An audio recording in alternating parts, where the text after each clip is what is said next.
What's up, motherfuckers? Skulls here.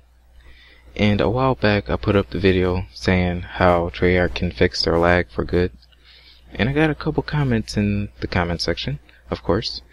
You know, just telling me that I'm wrong about the dedicated servers, saying that it actually could help, they can actually do it, it's not about the cost of it, they can do it, other games been doing it. They've been trying to insult me and shit, and I tried to nicely tell them, like, you're wrong, this is why they won't do it. And it started to hurt. It started to fuck with my intelligence, cause I know what the fuck I'm talking about. I mean, yeah, you got your own opinion, but you have to accept the fact that your opinion is not fact. And we gonna look at some facts, and then if any of y'all just fail at math, you might as well just click off the video, cause you're gonna be very confused. I'm gonna have a shit ton of numbers, a shit ton of math popping up on your screen in a couple seconds, just explaining this shit so you can see what the fuck I'm seeing and what the hell I'm thinking. That this shit, it will not work if they were ever to do dedicated servers for this game. And we're going to be looking at if they were to use remote servers like Amazon EC2, which is basically a remote computer. You know, they can handle it from their in-house computers, but the servers are handled somewhere far gone away. And if you don't know what Amazon EC2 is, just search it. You'll see a lot more information. You'll see the numbers that I'm using too, like the price, and you'll be able to understand a little bit more. So let's get into this. Now, there are a lot of prices that Amazon lets you choose, but for Activision to have a good enough server, it's going to cost about $1 per hour. Now, what does that translate into? Is, of course, they're going to need it on all day, every day, 24/7. Meaning, that'll be 1 times 24 hours times 30 days, which equals $720 a month. Now, that might seem not a lot, but if you look at how many people play Call of Duty with Xbox and PS3, we're not even counting Wii, there's probably roughly 1 million people on most of the time. You know, roughly, just to make shit easier right now, it's about 1 million people with the Xbox players plus the PS3 players. And let's say that every single server handles about 100 people. I don't think it really does. I think it handles a lot less, but let's say it does handle not 100 people, but 100 lobbies. You know, 100 lobbies full of 12 people. Fuck Ground War. It'll just get a little bit too complicated with that. So, if it's 1 million people on a server, let's divide that by 12 to get how many lobbies that will be happening every 10 minutes. You know, it'll be 1 million divided by 12, which equals 83,333 lobbies. Now, since every single server handles 100 people, let's divide the 83,333 lobbies by 100, and we'll get how many servers that we will need to buy, that Activision needs to buy, which would be, of course, 833 servers. Now, since we have 833 servers, and every single server costs $720 a month, we multiply that, and we get $599,760 per month to run these servers. And these numbers are not counting when Xbox Live has a free gold weekend, or if a map pack drops, you know, a lot of people want to get on then, or double XP weekend when everybody want to play all day, every day. That's just a rough estimate of how much it's going to cost per month. Now, of course, with that expense, they're obviously going to have to charge us, whether it be monthly or yearly. But if they were to charge us monthly, about maybe $5 a month, since everything wants to be $5 a month. You know, Xbox Live is $5 a month. Elite Premium used to be $5 a month, or $50 a year, same thing. And the Season Pass is $50 or $5 a month. So if it was $5 a month, it'll be 59,000. No, I'm sorry, scratch that. If they were to just at least break even for their expenses, to not basically break even, is if they'll make enough money so they can pay for their expenses. You know, they will make no type of profit. They'll just be enough to pay for those servers. And that'll be 599,760 divided by 5, which equals 119,952 people. That'll be that number of people that needs to buy this service, that needs to buy the dedicated servers in order for them to make enough money to handle them. And of course, it's Activision. They want to make a profit. So obviously they want 200,000, 300,000 people to buy it, which is not going to happen.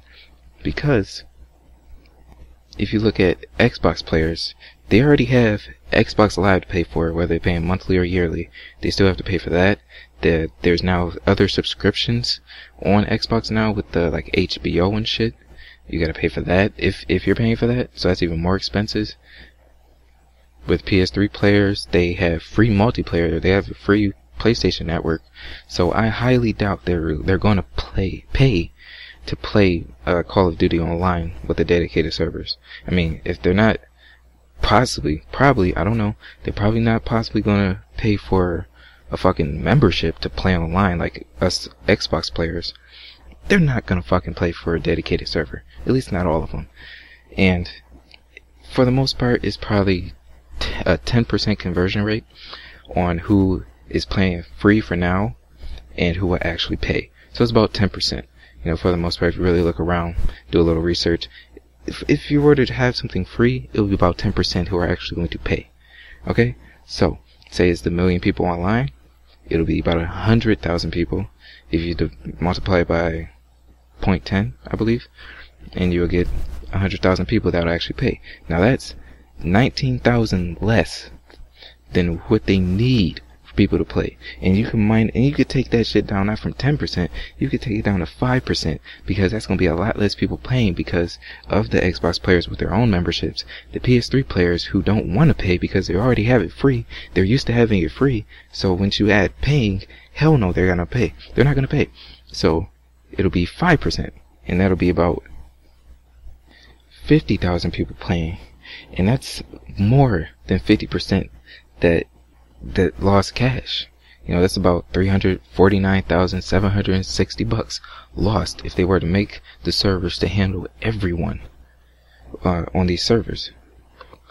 And that's $349,760 a month. And if you multiply that by 12, that's $4,197,170 per year or per game. You know, and if you add on the next game that they come out with, they use the same servers, that's even more loss because that's more people playing. And the math that I'm saying now is correct. I did like rough estimates in the comment section of that video, so those are obviously wrong, but they're sort of close. Still, my statement stands that they cannot do these dedicated servers. And that's just one reason. There are two other reasons, and the next two are basically like they work together, I guess. You know, the first one is, or should I say the second one, the second reason is they don't have a team. They already got enough people that is working on making the Call of Duty game, and they hardly have enough developers to make that shit. So they're not gonna waste their time to hire other people to, for one, handle manage the servers, let alone make it, and then they have to pay for it and all that. They don't have the team for that. And the third reason, which works into the second reason, they don't have the time.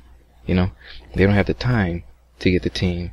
They don't have the time to set up everything on the servers, whether they need to make a certain type of software for it to have its own type of lag compensation, because of course they're going to add lag compensation on the servers. You know, they're going to have to do something, some type of app, some type of application. They're going to have to design it, and they're going to have to put it on every single server. So that's going to take time. And they already have approximately 18 months to make the next game. You know, it's like the first 6 months are them focusing on whatever the game is out, and they put out updates, you know, just focusing on that. And then they start making the next game. You know, they hardly have time to make the game itself, so why the fuck would they add more shit that they have to do or they want to do in order to do the dedicated servers? They don't have time for that shit. So those are the 3 reasons why they won't do dedicated servers. You know, it's just not smart. You know, in Activision, they may be some fucking retards making Call of Duty, but they know how to make money. And doing dedicated servers is not going to make them that much money. And I don't want to hear the shit in the comment section. I don't want to hear that shit at all talking about Battlefield has dedicated servers, Counter-Strike has dedicated servers, so why can't Call of Duty? Dude, alright, let's look at Battlefield. Battlefield 3, I thought it was pretty awesome that they had the rent a server thing for the consoles. That was beautiful. But before they had that, they had it for free.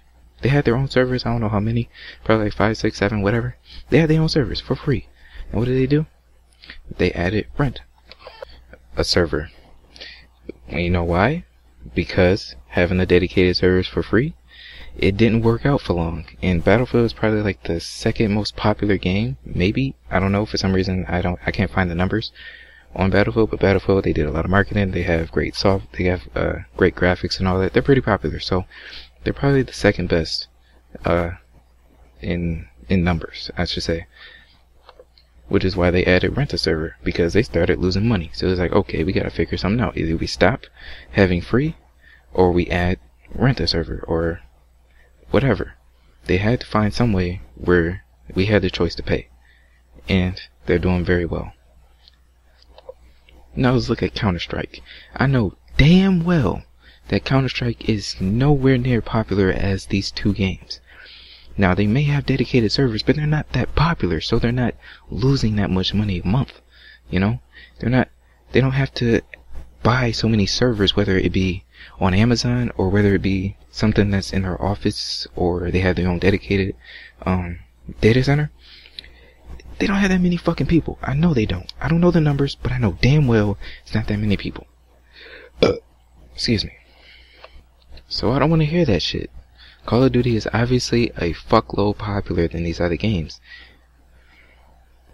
So I don't want to hear that. And another thing, did you guys know that PC had dedicated servers? I bet you did. But did you know that they're still lagging? Yeah, you didn't think of that shit, did you? Do a little search about the PC dedicated servers. I found a few videos of people showing that they were still lagging on dedicated servers. Go ahead and search it. I will fucking wait. I will fucking wait. That's something I didn't even talk about, that it really won't help, because they still, either the servers itself has lag compensation, or they will have to make lag compensation. They need to do something to make it balance. They're going to. You know, you can't stop them from doing that. So it's going to still lag. You know, I don't want to talk about that, but just go do a little search on YouTube, you know, PC dedicated servers review. Maybe I forgot what video I found. Maybe I'll put it in the description if I search again. But go ahead and search that. You'll be very surprised. Anyway, guys, that's it. I knew this one was going to be a long ass video, but whatever. I had to get my fucking point across and prove to you guys that this shit is not possible for them to do dedicated servers. But whatever. I'm out.